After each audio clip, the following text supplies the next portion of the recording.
Гали апаның 5 туганы да шул яулардан кире әйләнеп кайтмый. Күп еллар узгач балалары бер абыйсын эзләп таба. Бүген икенчесе турында белергә килгән.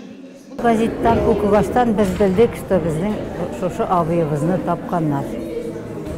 Менә бүген безгә чакырдылар монда килеп үлгән таныклыгын, ölü таныклыгын алырга.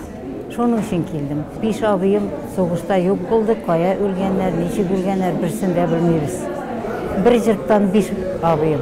Легенда хәрби патриотик клубы узган елны 7 шундый экспедицияда катнашып, хәбәрсез югалганнарны кеше ватаннарына кайтара. Шәһәрнең 1нче мәктәбендә белем алучы малай кызлар әлеге клуб әгъзалары. Эзләнүдә аларда ярдәм итә. Өлкәнрәкләр казу эшләренә алынса, кечерәкләр архивларда шөгыльләнә.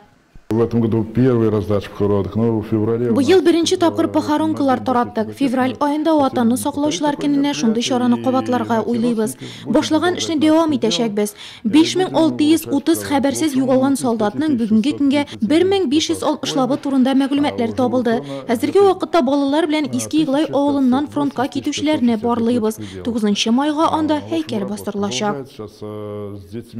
Клуб җитәкчесе шәһәрнең 1нче мәктәбендә узган елның ачылган Бөек Ватан сугышы музее экспонатларын күрсәтә. Экспедициядан кайткан тарихи әйберләр белән ул Нурлатның 26 мәктәп музеен байыткан.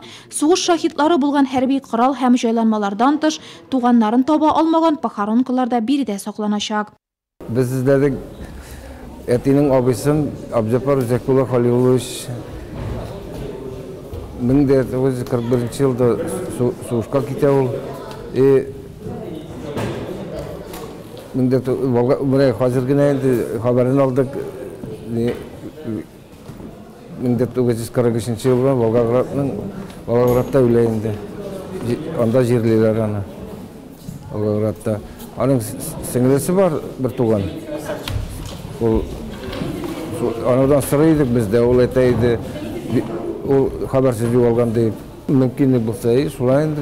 Bir gece yıl barıp küresimizde kürge nasip bulsun bir Allah. Şarada patriotik эшне җәелдергәннәр дә бүләкләнде. Клуб әгъзалары булган мәктәп укучыларына гармония үзәге мактау кәгазьләре тапшырылды. Патриотик тәрбия буенча районда узган елны үткән семинар нәтиҗәләре бу. Шулай да укучылар моны бүләк өчен түгел, ихластан, хәбәрсез югалганнар исемлеге кыскарсын өчен башкаруы сизелеп тора. Туганнарын тапкан рәхмәтле нурлатлылар йөзләренә карау да җитә. 43 елны һәлак булган укчы полк Кызыл армиячесе Габбас Мустафин да бүген Нурлатка кайтты.